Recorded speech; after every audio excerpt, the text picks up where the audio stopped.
Last week, when Reuters reported that a large protest had taken place in Saura, Srinagar, against the centre's unilateral removal of Article 370, the Ministry of Home Affairs rushed to dismiss the news as fabricated. A few days later, the MHA changed tack and admitted there had been a protest, but said it was the handiwork of miscreants.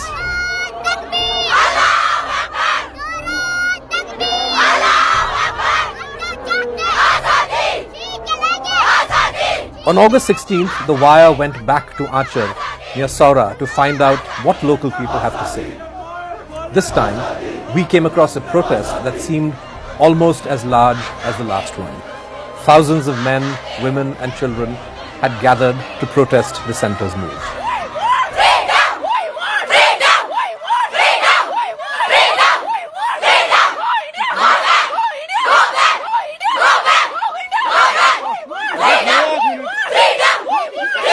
Many of the protesters held placards with the date of the protest written on it. They said this was done to counter claims that media outlets around the world had been publishing old protest footage to show the situation in Kashmir.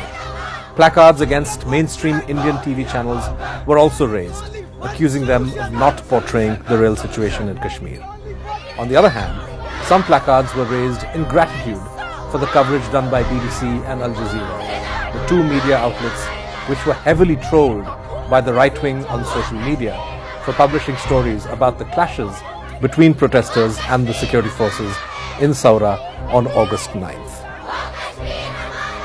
Protesters also offered in absentia funeral prayers for those who have been killed since 2008 by the security forces in Kashmir.